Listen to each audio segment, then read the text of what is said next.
Good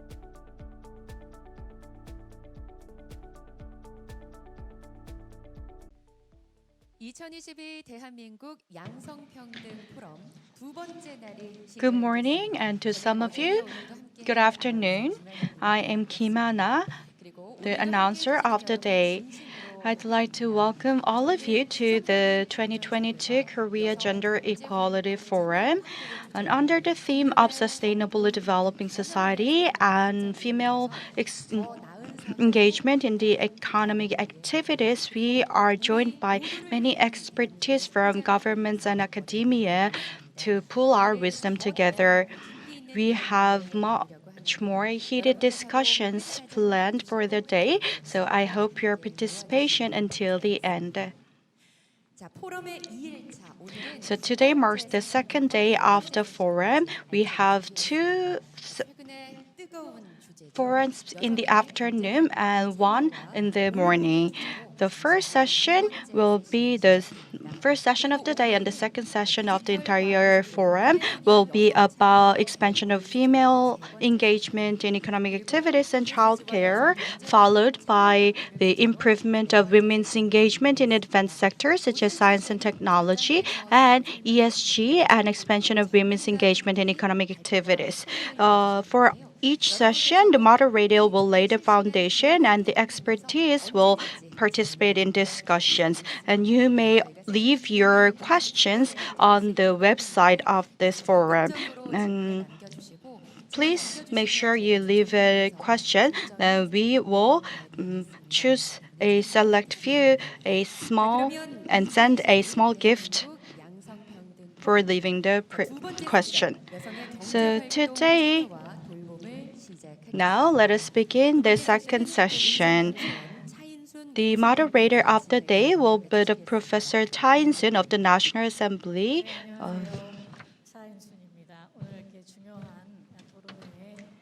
Good morning, ladies and gentlemen. It is my great honor to be here with you. First of all, I'd like to invite all of you to this topic of women's engagement in economic activities. So let me begin by introducing our panels and speaker. First is Professor Soohan, a professor of sociology of Korea University. The second speaker of the day is the economist and historian of the Civita, Norway, is Mathilde Fasting, and about her focus will be on policies preventing female career breaks. And after that, we will hear some discussion between the two panels that we have today. A Professor of Center for Transnational Migration and Social Inclusion, Professor Ki-Soo, and followed by Professor of Economics of Yonsei University, Professor Hee-Seung.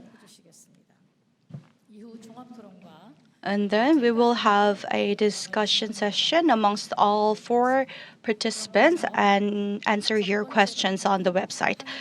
Now, then, let us kick off with the presentation by Professor Soohan. Good morning, ladies and gentlemen. It is my great honor to be here with all of you at this wonderful venue. And actually, I've prepared these slides. Actually, it's not the one I prepared this morning. Could you change them?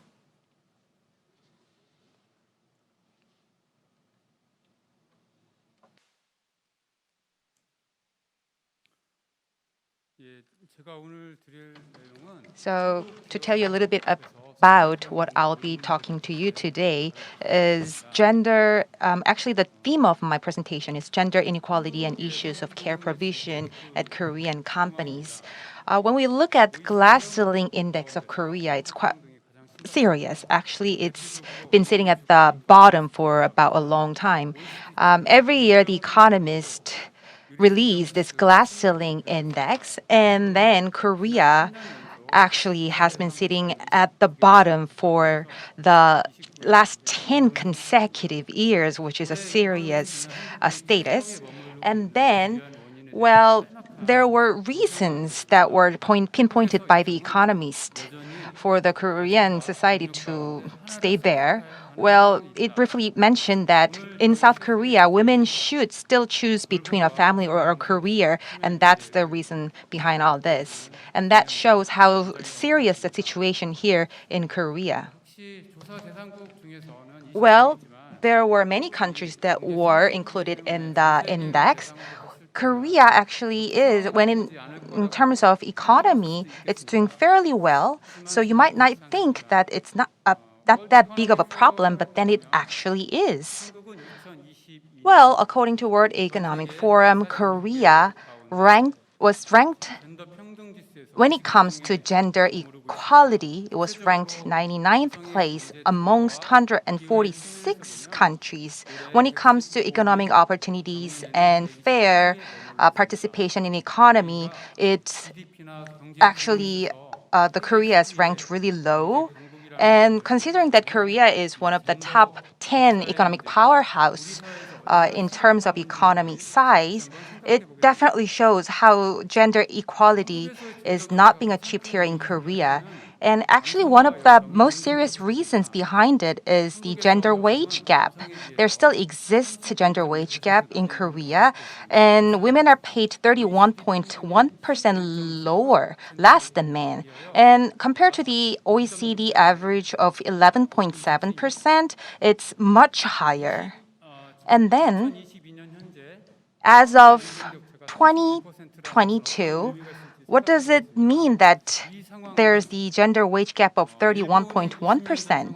Well, compared to what it looked like in Japan 20 years ago, or like some decades ago in the UK, or the OECD country average, well, compared to all these figures, it just tells us so much about how Korea lags behind when it comes to gender equality.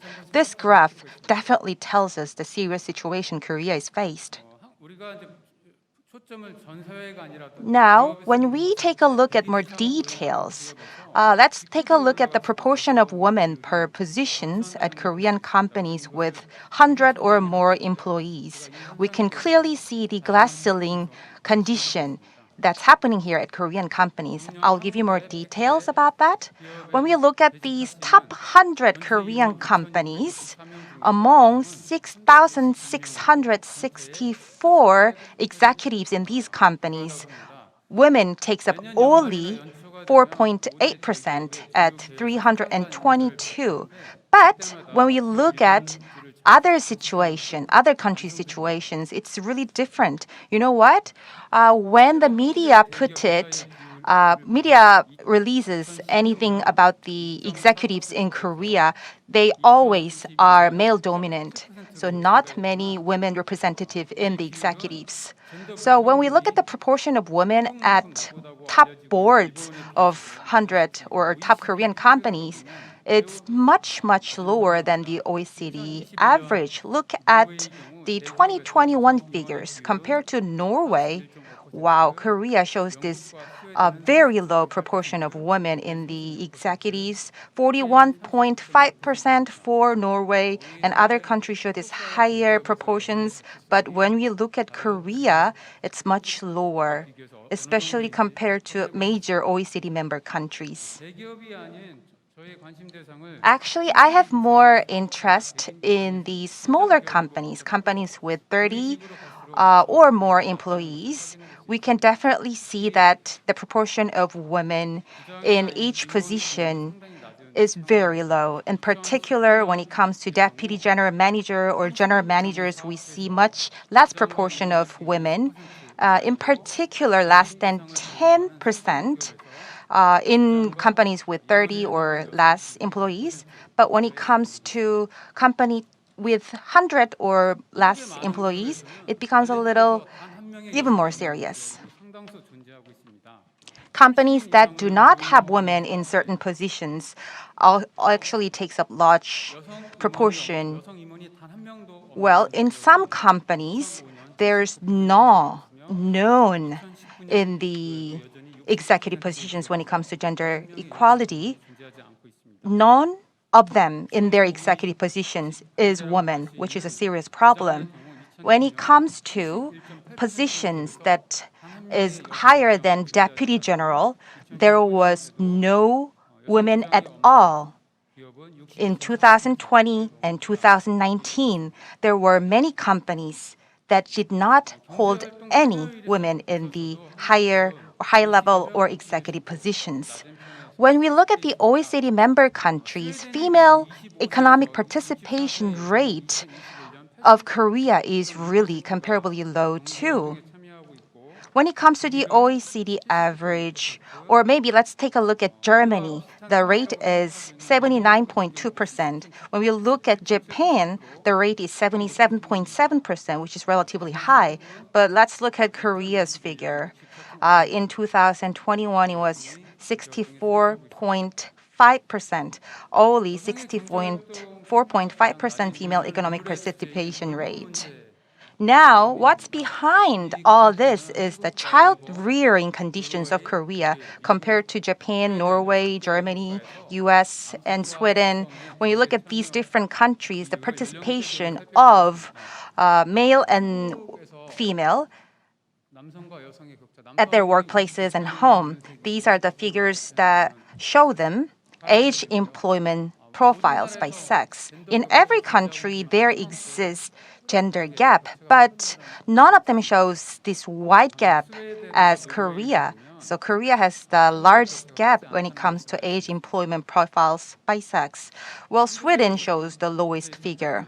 Let's take a look at Korean situation more deeply. When we look at employment of men and women per age group, when they are young, still young in their 20s, their employment rates look quite similar, but then as they get older, let's look at the gap. Due to the child rearing and childbirth, as well as the care work at home, it clearly shows that women get to participate in economy even less and less. So back in 2020, it's what it looked like when women were economically inactive. Over 65% of women who had to stop their work said they had to take care of housework or childcare. And this clearly shows that child rearing is the most serious reason behind women's career interruption. Just like we have mentioned before, in Korea, women still have to decide between work or life, just like the Economist mentioned. Let's take a look at the male and female employment rates and how long they've been married. So pre and post marriage, actually they look very different between women and men. Before a man is married or a woman is married, it doesn't show much gap. But then after they get married, the pictures become really different. 97 to 98% employment rate for male. But when it comes to female employees, it drops to 88 to 68. And into 4 to 5 years of their job, these rates actually drop drastically because that's about time when women have to become pregnant and go to home to take care of their baby. And definitely we can learn from this graph that childbirth and child rearing are the two top reasons women have to leave their work. So job insecurity is the serious problem here. The works the women can go back after their childbirth or child rearing are only the temporary or informal positions. Well, that actually lead to the big wage gap between male and female workers. Also, the proportion of female workers or employees at the top level jobs. For the last 10 years, Korean working hours compared to the average of OECD has been really long. Koreans are working the longest hours in Korea. Let's take a look at the OECD average. It's a little bit over 1,716 hours. And let's look at Korea. It's Actually, even compared to Japan, where people are known to work long hours, Korean workers are working even longer at 1,915 hours. Not only that, the female workers who have to work long hours at home have to come back and do house chores as well. Let's take a look at the double income married couples working and unpaid working hours. Well, on a daily basis, women work even much better than men every day. Let's take a look at the graph here. Well, women work as long as men at workplaces, but when they come back home, they have to work extra 2.5 hours to take care of family chores. Even in the cases of double income married couples, women have more responsibilities at home, which is a large burden for them when it comes to caretaking and also the housework chores. Women have to work longer, which can prevent their career development. So these norms that have been existing in Korean society for a long time, the traditional norms of women, female and male workers, actually are stopping women from advancing much longer at home or at workplaces. They are faced with discrimination. But the Korean government is doing something, actually making progress in this field, trying to mitigate gender inequality. But actually, in many cases, companies of certain sizes with more than 300 or 500 employees, only these companies are subject to certain policies like affirmative action. And that tells us that in not many cases, these policies or systems secure or protect female workers. About 96% of all the companies out there, there aren't many, simply not many workers enough to secure them. In fact, 61.6% of all the companies have only 1 to 4 people, and situations are even worse for other companies. So for these mid and small size companies, it's even difficult for the companies to protect the female workers. But most of Korean female workers work for these small size companies, and that's a serious problem. And then we ran these actually study to look into the smaller companies. Actually, when we look at these smaller companies with less than 5 employees, 75.6% of these companies answered that they haven't introduced a flexible working hour system. And also, many companies out of these 75.6% answer that they are not even planning or considering the flexible working hour system.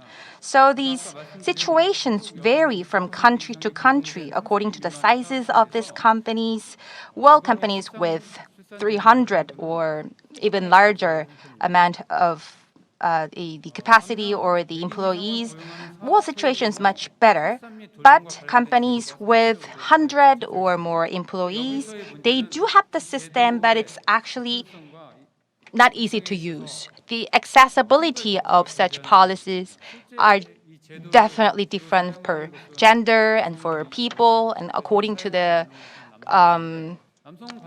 situations. Actually, when it comes to these parental leave or maternity leave situations, the conception or perception of these systems differ per gender because managerial positions have different levels of understanding about these policies. Although women use more of these policies because they have to, they actually think that it's difficult to utilize such policies. But then male managerial positions, male employers or managers believe that it's easier to use these policies than it actually is. The perception varies here too, according to genders. Male managers or male employees who make less use of these policies believe that it's easy to use them. So this certainly shows how women find it difficult to utilize such policies. But what's more serious is that both male and female employees believe that they are disadvantaged when they use these programs. For example, when they use their maternity or paternity care, they believe that they will somehow be disadvantaged or suffer from some kind of disadvantage when it comes to career. So that's a big obstacle that we have to clear. When it comes to sustainability, well, it's something that we definitely have to think once again about. Lastly, how are we going to overcome this gender inequality and improve women's or females' representation in these large companies? First of all, we have to think about these policies that are encouraging gender inequality and do something about them. Well, there are lots of obstacles, and we have to improve many parts of the policies that are existing. One of the best ways to improve female representation in private sector is to improve perception toward gender inequality and female talent, especially that of CEOs or executives. Well, it is believed that those executives who have better perception towards female employees, when CEO has this better perception, it is believed, actually it was proven that the company performs better. The human resources system has to be much more transparent and rational and reasonable. And with such rational policies, female representation will rise. And also, transparent, flexible, and rational as well as flexible working conditions and culture, we can achieve much better. Workers should be able to predict their working hours and also have to be able to adjust them. In such situations, women will suffer less conflict between their work and life and suffer less from discrimination. Also, in companies where employees can predict or adjust their working hours, it was much family friendly, and also it was more likely that women suffer less inequality. Now, let me tell you a little bit more about paternity leave. More male employees should be able to use their paternity leave more freely. And we have the stigmatization when it comes to men using these paternity leave. But then when more and more male employees start to use their paternity leave and be able to help at home when it comes to child rearing, it's definitely gonna improve the empowerment of women economically. In Korean companies, it's not easy for male employees to use their paternity leave, but in companies where it's much easier to use those system, it was shown that the company performs better and also the gender equality is more secured.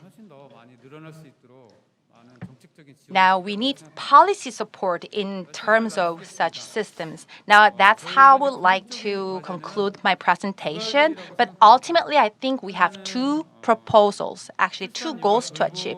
One, the first, responsibilities of child rearing and caretaking should be shared amongst all the agents, and a systemic support for that is needed.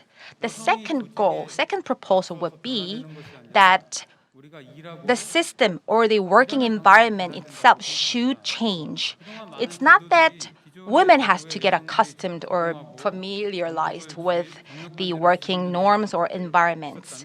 Well, not only the policies to prevent career interruptions or making the policies right for women would help, but also making the environments much better for everyone would be the very solution. Thank you. Thank you, Professor. You've covered a comprehensive issue, and at the same time, you've touched upon very important figures and statistics, so it will be of great help. At the same time, you have presented which way for us to go forward down the road, that we have to change our way of work. So that was a very fundamental issue that we had to touch upon. Next, we are going to hear about Norway's case from Mathilde Fasting to learn about what we can adopt and apply in Korean society. My name is Mathilde Fasting and I'm working for the Norwegian think tank Civita. This is a recording of my presentation and I hope that you will also have the possibility to see the slides, because I'm looking at my slides and telling you what's on them, and you are seeing the slides and hearing my voice from Oslo. So here we go.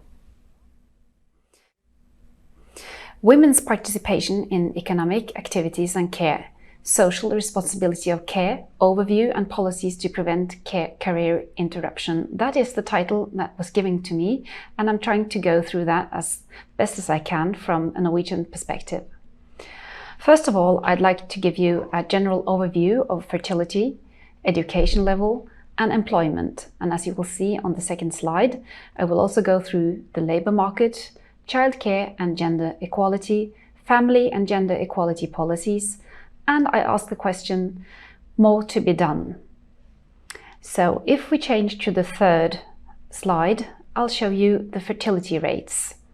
And as you can see, they are moving from a quite high level and going slightly down all the way. It seems like the last years it has been a little stop in the falling down, but my perspective is that it's probably going to be even lower. And it's well below the reproduction rate.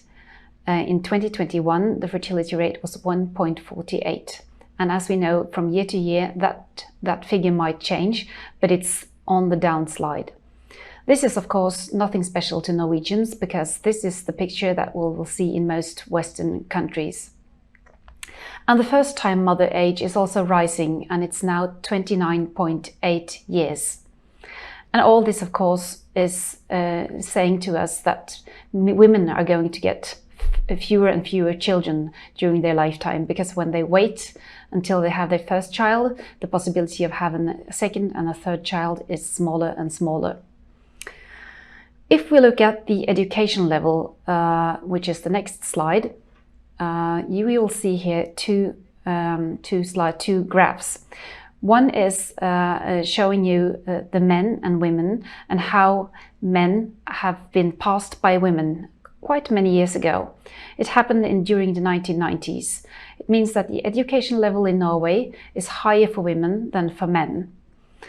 And if you see the next graph that I'm showing you, you see the columns men in blue and women in orange.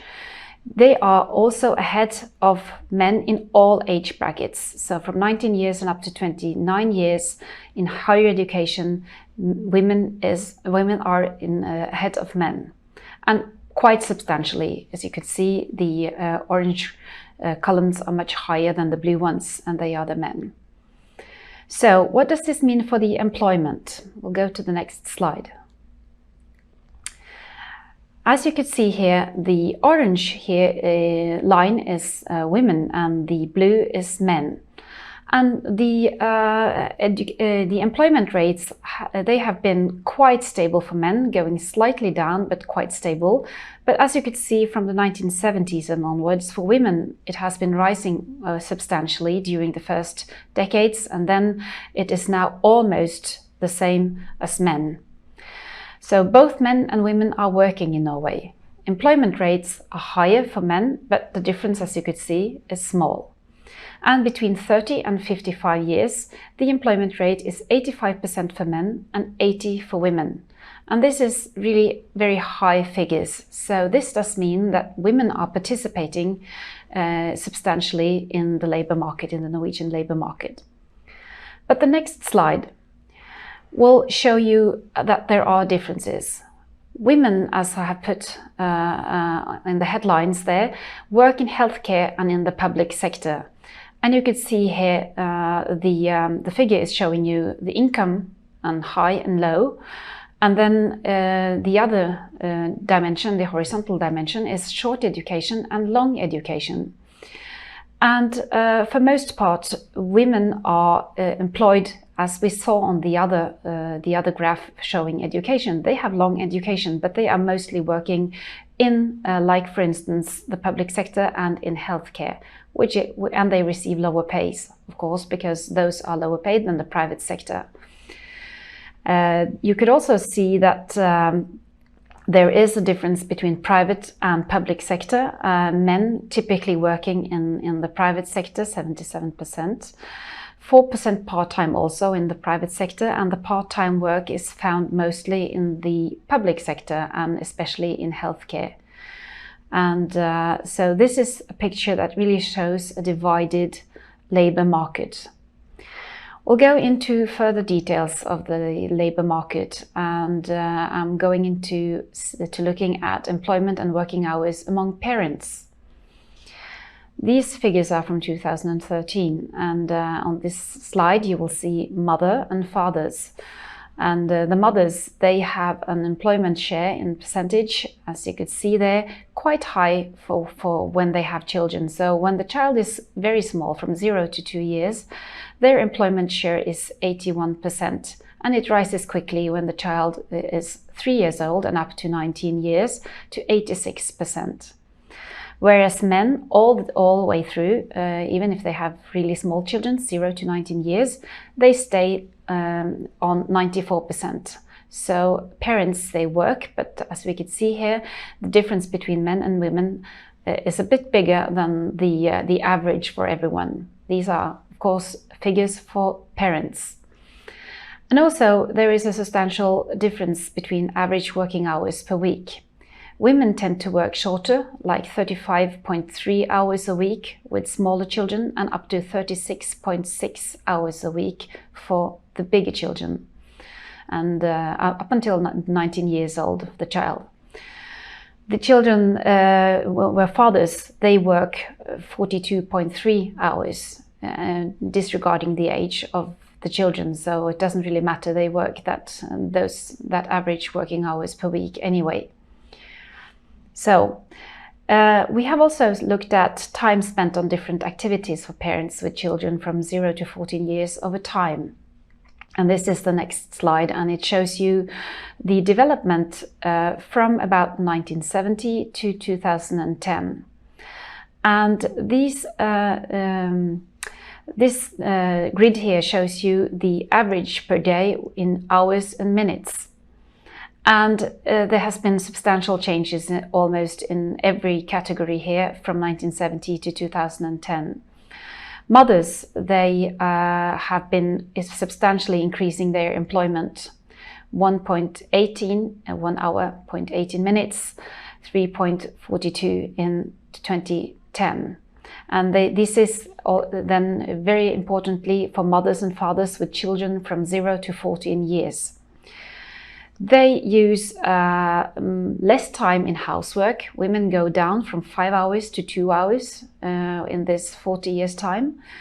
And for childcare, it rests a little higher. It goes from 1.20, 1 hour 20 minutes, and up to 1.43. So it goes up in 1990 and then it falls down again in 2010. So there's been a rise and then a fall. Whereas the fathers, they use less time at work than they did in 1970. So from 6 hours approximately down to 5 hours. And the housework has increased substantially by half an hour. It's from half an hour only in 1970 and up to 1 hour in 2010 per week. And childcare also has risen substantially from only 20 minutes in 1970 and up to 1 hour in 2010. So all this shows that mothers and fathers are sharing housework and childcare much more equally than they did before, even though women are ahead of men when it comes to childcare and housework. But anyway, we also must know that this is a quite long period. It's about, as I said, 40 years between 1970 and 2010. So these changes are gradual. The next slide will show you how parents evaluate their time used on childcare compared to their partners in 2021. So this is the statistics. They have been asking about this, women and men, and also asked them about what they think about their partner taking part in housework and childcare, mostly childcare here. So as you could see, the blue columns are housekeeping, the green are childcare, and the orange one is home with sick children. And to the left, we have the answers from the men, and to the right, we have the answers from the women. As you could see there, men will say, I do most, 30%, whereas when you ask women, they say, I do most is up to 60%. And if you're asking them about the equal share at home, men will say about 50-50, so that's an quite equal figure.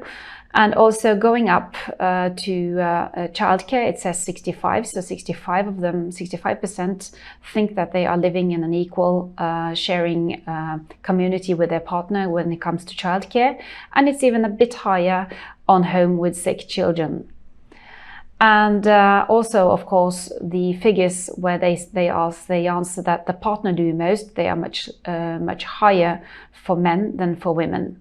So when the women are asked, do your partner does he do or she most, they answer very low figures. So this is actually saying that women still think that they do most at home. The equal share is rising, and almost none of the women say that their partners do most. So it's still quite gendered, but more equal than it was before. Then we'll have to look at a problem that comes up when it's about childcare and careers, because as I alluded to on the slide where I showed the working or the labor market and where women and men work, we have a slide here that will give you the main reasons for working part-time. And those are figures and lines going from 2015 and up to 2022. The highest reason, or the most prevalent reason, is, as you could see, two lines. It's the orange and the dark blue. And that is saying that childcare family logistics is quite high. And it's also a line that says, the orange one says, it's difficult to get full-time employment. And that is due to the workings or the structure of the labor market in mostly public sector. As I said, they are working in healthcare and in childcare, and part-time work is it's a usual thing to have in those sectors, and also in trade and shop working. When you're working in magazines and shops, they have a different working hours that makes part-time more prevalent there. So since women are working in those areas, they will answer that the reason that they work part-time is that they cannot have full-time. But it's also childcare and family logistics. You could also see that there is quite a lot of them that answer that they want more leisure. There are some that say that they combine pension and work, that it doesn't include people with small children, of course. There are students and people under education that work part-time. It's a way of financing studies. And some of them also answer, even though that is quite low, you see the yellow line on the bottom there, inconvenient working hours when full-time employment. So it means that you cannot choose exactly when you want to work, and that's why you don't work full time, because it's difficult to get those hours that you'd like. Okay, so the next slide, I have some quotes about the labor market, and I say that even though the gender equality is high, the labor market is gendered in Norway. Women are employed, but work in healthcare and childcare, which in many countries are unpaid work. In Norway, it's paid work. In healthcare, more than 80% of the women that is the healthcare employment rate, 80% women. And in childcare, 9 out of 10 are women working in that sector as well. So women are not employed in leading positions in private sector, even if more of them have higher education like law, engineering, economy than men. But men who work full-time share work at home more equally if they live together with a woman who also works full-time. So that is something that says that if they both work full-time, they are also sharing their work more, or their childcare and homework more equally. And then my question is it the horizontally or the vertically gendered labor market, or both, due to the generous family policies? That is a question that you need to pose. We have a slide here that shows, before I go into the family policies, I'm just showing you the slide where people are saying how they are seeing their working situation. And it's called After COVID, Working from Home with Higher Flexibility for Women, ? And this has come up now because COVID is almost finished here in Norway. And during COVID, many people had to work at home because it wasn't allowed to go to work. And as you could see, this slide here it's the same as we had when we placed people in the labor market. So we have the income on the vertical line, and we have the short and long education on the horizontal line. And of course, if you have long education, you could also see that home office possibilities are higher. So high income and long education will normally give you the possibility to work from home. It will give you the possibility of flexi time. It gives you larger control over your work, and very few answer that it's low flexibility. Whereas if you have long education and not so high income, as you remember, this is mostly public sector and many women are working here, you have, they say that they have quite low flexibility, many of them, lesser control over their work, and but they still have the possibility of working flexi time. And the home office has, of course, gone down from 77% in the other bracket down to 53%.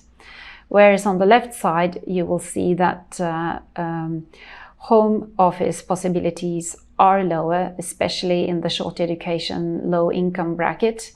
And the flexibility of flexi time is also to a lesser extent possible. Control over work in the short education income is not so high, and low flexibility, of course, is really something of a problem there. But as far as we know, and we haven't been looking into these figures very, very carefully, and it's still very early to say, but things are pointing to that if working from home gives women higher flexibility, it will also enhance their career possibilities. The next slide is just to give you a short list of family policies, the most important family policies. We have kindergarten from 12 months to 6 years, and it's full-time and it doesn't cost too much.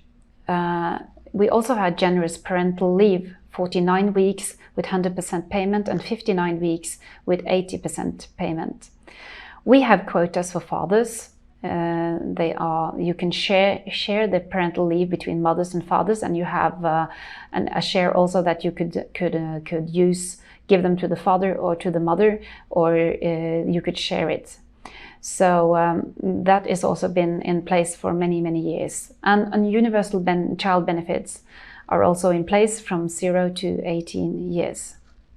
And generally, we must say that all these things together leaves a picture with very generous family policies.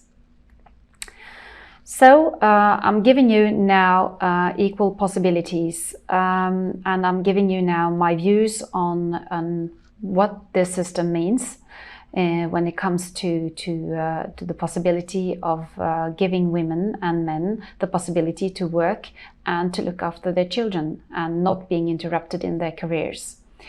First of all, I don't believe in big changes of fertility rates. If anything, they will remain low. I believe that equality between parents will last throughout life and work. So if they start by, when they become parents, by sharing their work equally and sharing also childcare equally, I believe that that pattern will follow them all through their life. And that means that their working situation also later in life will be more equal.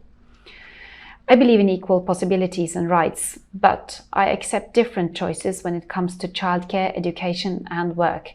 And by saying that, I also know that you might still have gendered labor markets because women and men tend to choose differently, even though, as we have seen over time, women have chosen to educate themselves more. They have chosen difficult academic educations that normally lays the ground for having big possibilities in the labor market. But so far, as I also said, the private sector lags behind the public sector. And even in the public sector, most women are employed in positions where they don't where they were not managers and where they have shorter working hours and working more part-time. So the next slide, also equal possibilities. I believe in a greater accept for assistance at home. If both parents work or need help with childcare, they should be allowed to have assistance at home, which is not so much the case in Norway. This could ease the phase when the children are small, from 0 to, let's say, 5, 6, 7 years.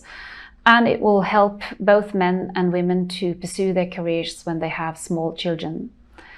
I believe in flexibility and facilitation in the toddler phase. We know that many working places in Norway have that. So you can go home when your child is sick. You have also flexi hours. That means that you could come early, go late, or the other way around, and you can share it with your partner. So many places that is a possibility. I believe that we have to take into account that childcare is a phase in life, but that there are many other phases in which people can work. And if that really goes in, the possibilities of women doing careers later in life will be bigger. And also with men accepting that they have to stay at home and be a part of the childcare phase also will make them more equal to their partners. So thank you very much for listening to this presentation, and I am looking forward to participating in the debate later on. And if you want to look at what Civita is, you could go to civita.no and have a look. Thanks very much for listening. Thank you so much for the wonderful presentation. Well, we have learned some big picture about Norway, in particular at the end of our presentation, to prevent career interruptions. How should we expand child caring services, or how do we share this childcare responsibilities? Well, that was actually an important point we could learn from her presentation.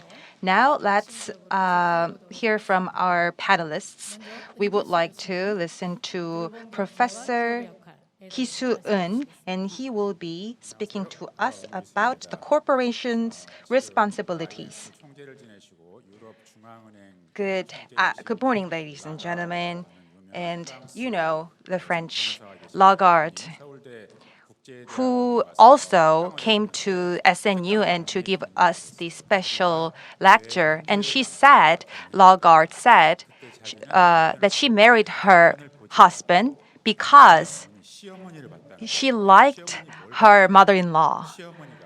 And the mother-in-law said Actually, looking at the mother-in-law, she was confident that she's gonna help her real her child, meaning that she found that maybe she can continue her career because the mother-in-law is gonna help. That's why she got married, and then. Well, as we can learn from Lagarde's case, Christine Lagarde's case, French women, where the country is known for its gender equality, and even French women has to consider a lot when they get married because there could be situations where their career can be interrupted. Now, in Korea, low fertility issue is a very serious problem.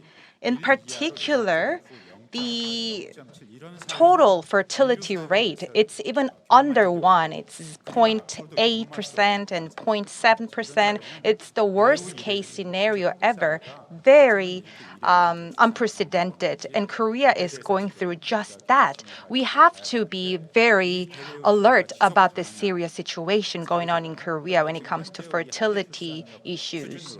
When it comes to the sustainability of the society, it is believed that Korea is not sustainable anymore because of its infertility rate. And how do we resolve this issue? At the center of everything, there is gender inequality. As just mentioned before, we've heard the comparison amongst OECD countries, and that saw that Korean society is suffering great level of gender inequality. So the infertility rate issue also needs to be resolved by going through such resolutions of addressing Korean situation. We have to empower women economically, and to help that, we have to come up with job insecurity, resolve the issue of job insecurity, and also resolve education issues. In fact, we provide enough training and education for women, but still in the labor market, there's discrimination and inequality against women. To harness full talent of female workers, we have to do something about them. For women to be able to work and continue on taking care of their babies at home, we have to do something about that. It's all about life and work balance. We have to run right policies at a right time to help them achieve it. To resolve this inequality and to achieve situations, we have put in place many policies, but still women are suffering from these conflicts between work and life. Even women with one child, they have to make decisions between work or life. Well, they work hard at home, work hard at workplaces, and it's just too much of burden for these women. Across the world, Korea and Japan see this M-shaped curve when it comes to these rates. Well, it is unprecedented. It's not just about a low economic participation rate of the country. It's actually showing the M-shaped curve. Only Japan and Korea are showing these trends, and Korea is showing even more serious trend. That certainly means that women's having difficulty working, they have obstacles to go back to work after giving birth, and this serious gender inequality issue has to be at the top of our priorities. So empowering women economically is very important. And behind all this, there's work-life balance. We have to achieve just that. We call it 워라밸, work-life balance. And this is something that we ultimately need to achieve gender equality. For the last 2 to 3 years, we suffered the Korea pandemic crisis, and we learned a lot of lessons from it. For the last years, unpaid job and responsibilities of child caring were all burdened by women, and we were actually quiet about this issue, although it has been that way for a long time. But due to the Corona pandemic crisis, we saw how exactly what was the problem. that women had to stay at home if they are to take care of their babies or children. They couldn't go to work just simply because the situation didn't allow them to. So when it comes to education, we also need to put in place certain policies to help the situation improve. So there are policies regarding infertility and low birth rate. And we have learned from many advanced countries, and we also did put in place these policies that are good. But then when it comes to implementation of such policies, we are falling really short. We are still depending too much on women, too much on family members when it comes to child rearing. That means that women simply cannot work or realize their full potential at workplaces because they have to take care of their home. Well, in Korea, we have this important pillar, civil society, and also corporations. These corporations are responsible for improving the situation too. They have to make sure that their female employees can achieve work-life balance. These companies have to put in place their own programs and policies to support women to realize their full potential. And also, women in every sector, they should be able to achieve work-life balance. And that's something that we need to prioritize before we even talk about gender equality. Women should be able to continue their career. And now that's going to be the very foundation of economic growth and the very foundation of mitigating gender inequality in Korea. That's why I think it is important that corporations need to change first. Now, let me give you one exemplary case. Well, there's this company called Company P. It's a global company in steel industry. This company had a very good life cycle childbirth and child care support system. And this goes through every life cycle stages. So for employees that are at the stages before marriage, pregnancy, or during childbirth and child rearing, all throughout this life cycle, female employees at this company P didn't suffer much. In particular, during the corona pandemic crisis, they could utilize these policies very well so that they could work at home and also they could continue on with their work as well as child rearing. And that's how one example of utilizing full support system of corporations can help women achieve work and life balance. In every society, of course, here in Korea as well, it's actually difficult to use paternity or maternity leave. But this company P helped women and men in the company to utilize this leave system better. In particular, they have this reduced working hour system for child rearing, and that's one example that other companies can learn from this company P. They could choose between full day or half day work at home. And this system actually differs per ages of their children.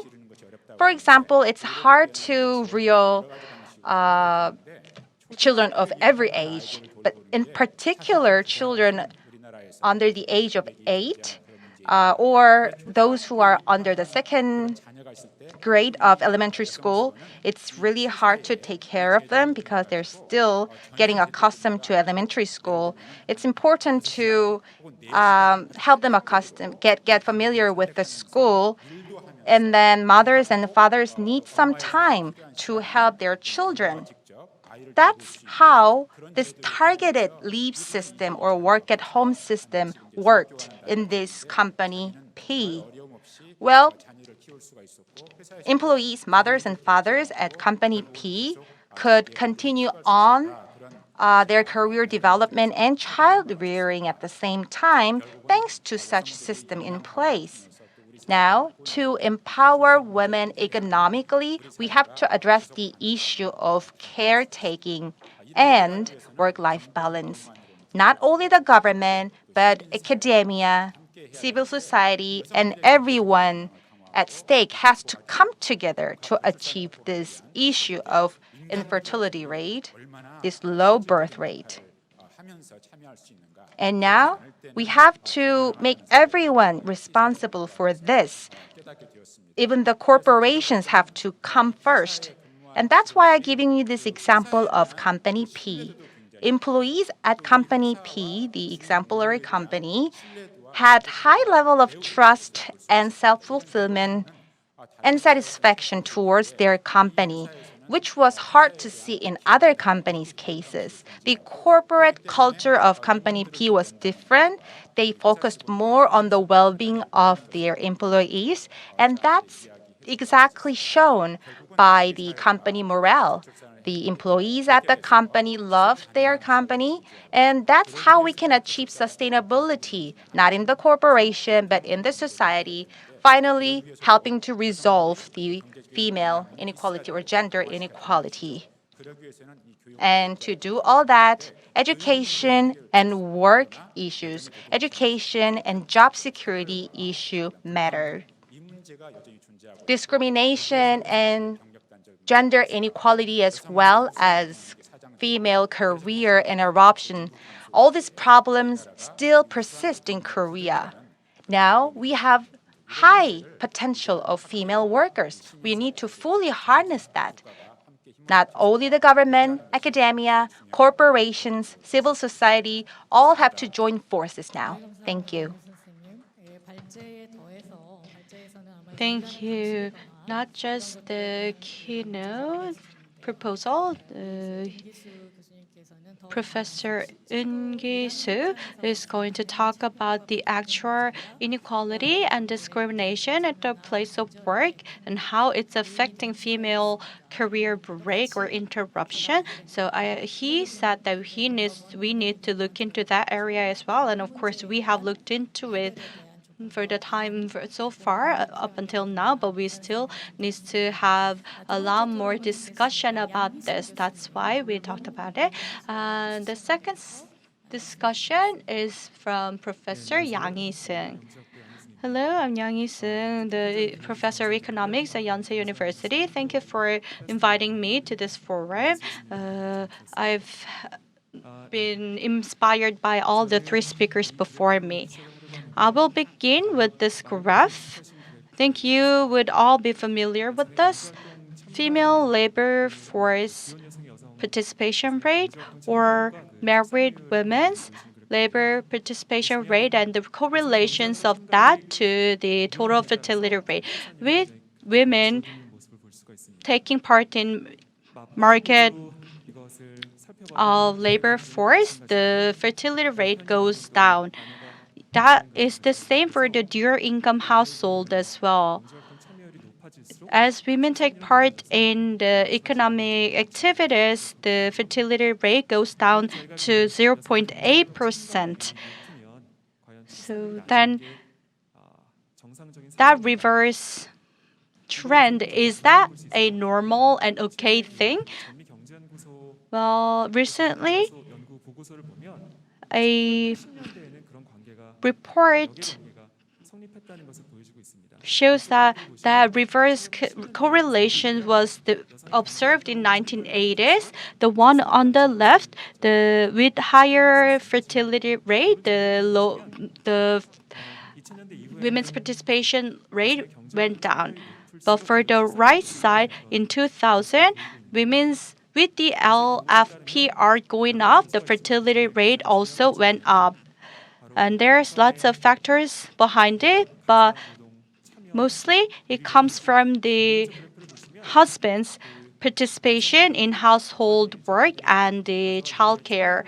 As father takes part in childcare and housework, the fertility rate goes up. That was observed in many advanced countries, including America and Norway. 35 to 40% are taken up by husbands at home of the housework and the childcare. But in case of Korea, according to a recent survey by Yonsei University and Yongun Research Center,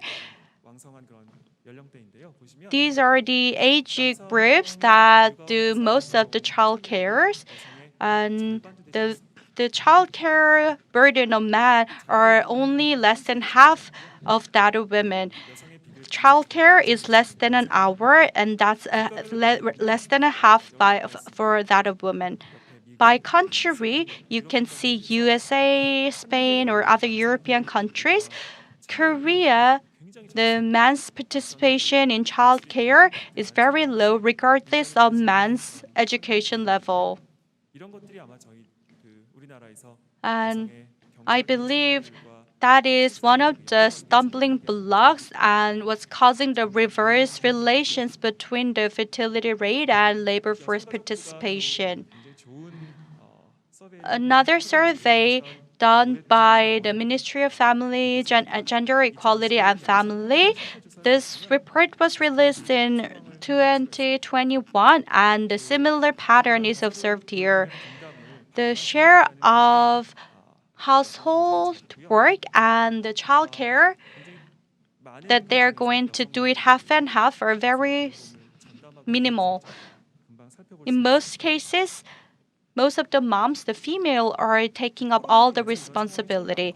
And this has exacerbated due to COVID-19 because kids had to stay at home and they needed more care from their child caregiver, and that burden was solely levied on women. So the surveys say that still female are providing more childcare and taking on more burden during the COVID-19 as well. This is another survey done by the Ministry of Gender Equality and Family about gender equality status. From 2016 to 2021, the perception or the social norm or perception about the childcare have become more equal. However, still, the men's participation in those works are still stagnant. In a nutshell, the reasons for the low female economic participation is, as you would already know, due to the child career, due to childbirth and child caring. And the high wage gap. Korea is the only country that shows bigger than 35% of wage gap between men and women, and there's discrimination in promotion and role and responsibility. And the social perception and consensus about female economic participation, labor force participation. And fourth one is that the men are taking too little burden of the family care, child care, and housework. And we should also look back on our policies regarding these matters. According to Economist, still, as I mentioned, there's a negative correlations, and there are four reasons behind it. First one is, as was mentioned by the other two professors, we need flexible labor market, and men have to take part in the childcare.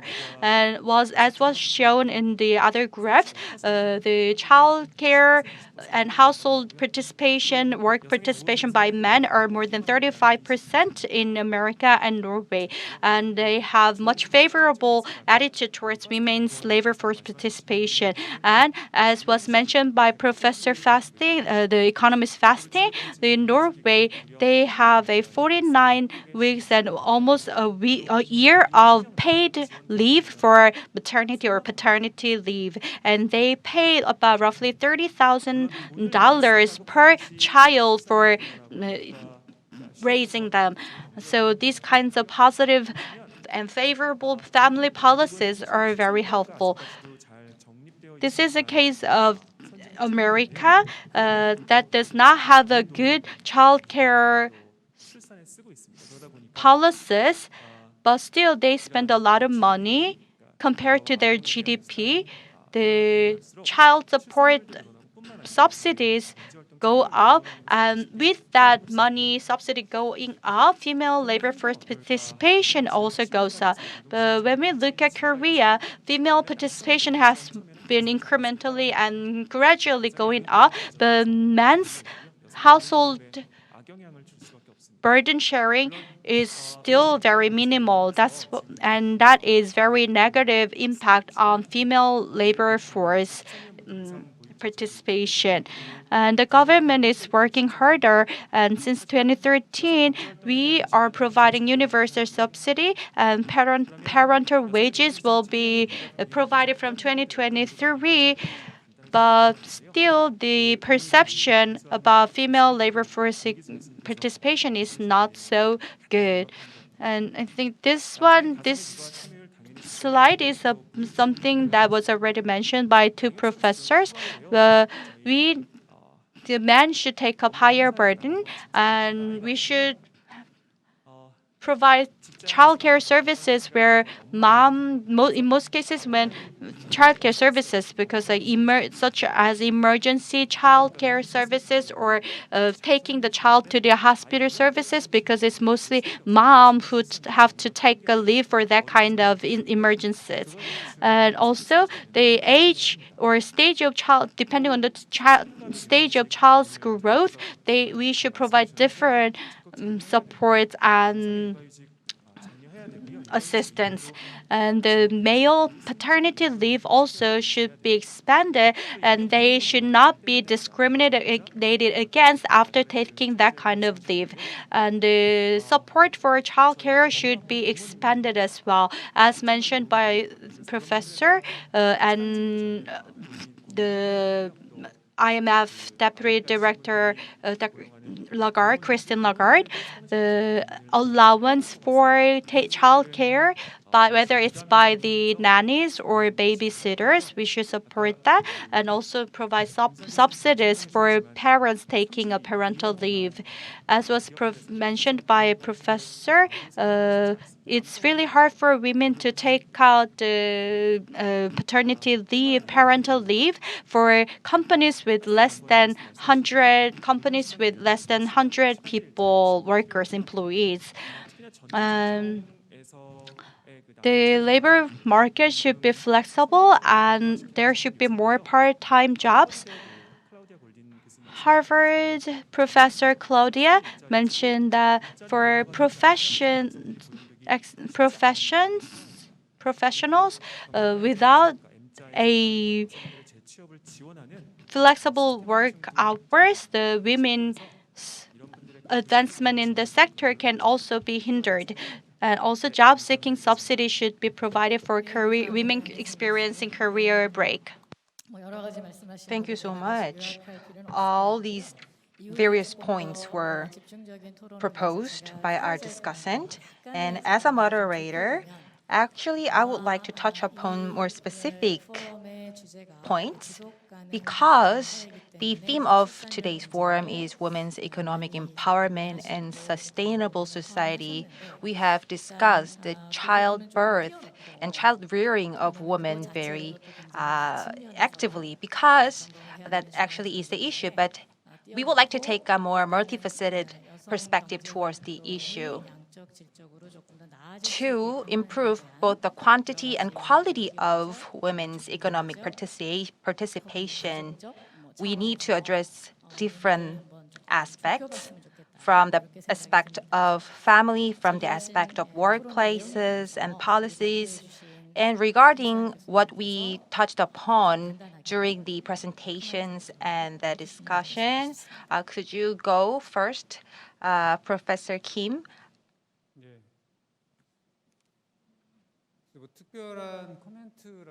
I wouldn't call it a comment, but to tell you a little bit more about what I just presented. Actually, two of the following speakers gave more details about the issue. And the researcher in Norway, of course, we didn't have pre-talk before this, but we had common indices and common themes we touched upon. And many of these ideas our fasting professor has given were really common with what I thought. And also thank you very much for the empathy from our two following discussions as well. And I think it was very positive that we all share the same ideas. Actually, Professor Un said participation of corporation, private sector is important. Company P is showing very good examples. But, well, Company P is a big one. It's got room for such fancy policies, but it's not the case for all the smaller companies. It was fortunate for employees at Company P to be able to join such system, but we need more to do to help employees at smaller companies.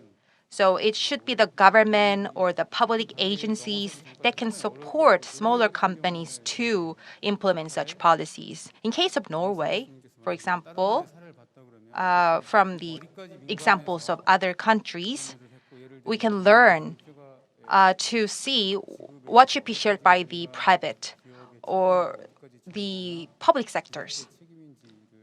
What responsibilities should the public or the private sector have to burden? Any other comment, Professor? 제 발표에서도 기업의 역할이 중요하다고 말씀드렸는데 Yes, I've mentioned about the importance of role of companies, but there are many refutes about that. Well, company is a organization that seeks profit, so the childcare support is actually a spending rather than a profit. So the company should nature does not go in line with that. And the second rebut point would be that the Korean companies, if they in whether they have the room or financial ability to spend on that kind of area. And those two are both valid. But regarding the first question, for the survivor and growth of companies down the road, they have to secure the manpower, a diverse pool of manpower, but already due to low fertility rate of Korea, that is already in danger. The possibility is very minimal. And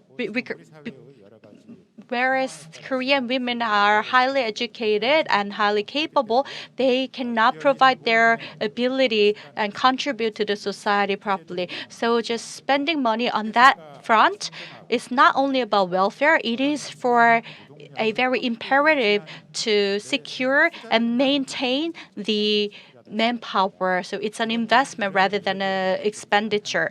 And of course, about the second point, there are companies that cannot afford it. But one of the biggest issue or solution to help with that issue is to provide support for childcare and give subsidies. But when the government spends that spending on these subsidies, the companies along with the government, if they spend their budget on there, then the government can give in return the company the tax break or find any other way to remunerate the company for that kind of efforts. So this just spending the money will not be solely the burden will not solely fall upon the companies. It will be held together. The responsibility will be held together by the government and the society as a whole. So I hope we pull our wisdom together to go forward a brighter future. Professor Yang, any comment? 저는 그 출산율에 조금 I would like to focus more on fertility rate. 저희가 출산율이 0.8까지 떨어져서 So Korea's fertility rate dropped to 이게 저는 뭐 어떤 0.8%. It's not just a responsibility of an individual or a corporation or a single agent. I believe that it's a social problem. Young women and men of Korea believed that it is a good thing to bring a child. Happiness can come from child rearing. It's the traditional belief. But today, self-fulfillment matters more. Young women and men of Korea actually believe that pursuing self-fulfillment is a happier way to lead life. And now we have to make it safer and happier for these young people to rear a child. and nothing has improved, even though there were lots of policies and investments made to improve the situation. We learned from many cases from across the world, but actually situations vary from country to country. Korea has its own spirit, or Korea has its own culture, and it's different. What the people think here is different, so we need more Korea-tailored situation or Korea-tailored solutions to achieve better fertility rate. So if there's anything to help Korea-specific situations to improve, we can improve, well, the gender equality issue.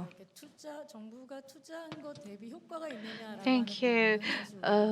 Whether the government investment and spending is actually making effect is we need to look into it, but there is not much measurements or systems to check upon that. So that was a good point. And the investment or spending on this front should be growing, and it has been growing, but we should also make the public know what kind of benefit it has actually rendered. And due to time limits, we would like to continue have a further discussion, but because there are many questions left online, we have 12 questions online. Even though we just blocked the questions in the midst, so we cannot answer all those questions, but I will give each of the speakers one question each, and then you may conclude with the answers. So let's begin. Start with Professor Yang Hee-Seung. The question goes, female economic participation and childcare are being discussed at the same time, but that itself, I believe, is gender discrimination. If we continue to have this discourse in this manner, then it will rather emphasize that women are doing both. Women have to do both of the work. So we need another approach on this front. And the second question towards Professor Ki-Soo is that I believe this is a very pertinent question. This was a long question, but if I am to put in a nutshell, there are many policies, and it appears to have a gender neutrality, but the building and the foundation of the company itself is made to be more favorable to men. The timeline and the place is actually geared towards and oriented towards men who can devote their 100% of the time. So in the HR and many other aspects of companies, it can implicitly be discriminative towards women. So what can be done about changing this structure? And lastly, this is a little more comprehensive question. Professor Soohan, female participation in economic activities. We have seen the Norway's case. And in applying that global cases to Korea, is there any points that we need to reflect upon or consider? Norwegian government has seen a lot of progress, but as was mentioned by Professor Yang, we cannot apply that as a whole and as it is, but still there will be some good insights that we can learn from. So shall we take turn from Professor Yang Hee-Seung? Thank you for the wonderful question. I don't believe that women's female labor supply should be expanded. Well, self-fulfillment is just actually providing labor force by women is just one way to fulfill themselves. That's why I believe that policies of government, for example, there were actually financial support for child care centers only when the child is actually attending these child care centers. But the grant was expended towards the cases where the child doesn't actually go to these centers but home cared or homeschooled. So that's the right direction the government is going towards, I believe. 예, 저에게 그 질문하신 내용 굉장히 중요한데요. Yes, that was a very pertinent question. 들어서 말씀을 드렸는데 이러한 정책들이 So I gave you an example of Company P. These policies weren't necessarily gender neutral, but it was rather gender specific, you could think. So it could be a women targeted policy, you can think. But the exemplary case of Company P, I wouldn't say that these policies were particularly for women. It was for both men and women. It was about their life cycle, the life cycle of all employees at the company. So those employees who actually utilize these policies or programs, they weren't disadvantaged. They didn't go suffer any disadvantage towards them just by using these policies. It means that, when we ask these female and male employees of the companies, they said they were very satisfied. And they said, actually, they had this gender bias themselves, that female had to be more responsible for childcare. It was unexpected that I could hear such opinions from this company, which is a global company. The company P had these great policies in place, but it is important that the employees use these policies. Although it is made clear that the company wouldn't apply any disadvantages towards those who are utilizing these policies, still the employees themselves felt some kind of bias. They were biased. They had this traditional norm, which was wrong, that the women should be more responsible for housework or childcare. So no matter what good policies are in place for employees at work, the Korean traditional bias or the misconceptions or the norms or cultures that are actually to bring about more gender inequality, they need to change first. Yes, their organizational culture's importance was emphasized again. Professor Kim Jong-suk, it's your turn. Yes, thank you for the important question. For a long time, Korea has been trying to benchmark the countries like Denmark, Norway, and Sweden, but there's still difficulties in narrowing the gap. But what we can think about is that those countries also, national policies, the government policies play an important role. When we visit Finland or Norway as a field study, even the drivers, they don't drive for longer than 6 hours or a certain number of hours, and the supermarkets close a certain hour. That kind of social consensus and regulation is in place to help promote people taking care of household issues together. But for the Baltic countries as well, they have Norway, Denmark, and Sweden are located adjacent to each other, but so they can learn from each other. But surround the countries surrounding Korea is actually China and Japan, who are working long hours and do not really promote that kind of policies. So there is a little bit of limitation, and I feel pity that there is where we are. But for the companies, how can the CEOs or governments be aware of the severity of this issue and also finding policies? I think we can come up with our own solutions. Yes, I believe we should become the good neighbor first. So many important points were addressed today. It's all about time, actually. Childcare is all about time. for life and work balance, we need to have better consumption of time. Government, corporations, and home. Well, time is an important issue to be addressed everywhere. I think we need to have a discussion over time if we are to bring up the status of women and to come closer to gender equality. Well, we had a different format during the sessions, and it was very meaningful. So, what we discussed was that gender equality is not only about women, it's about everyone.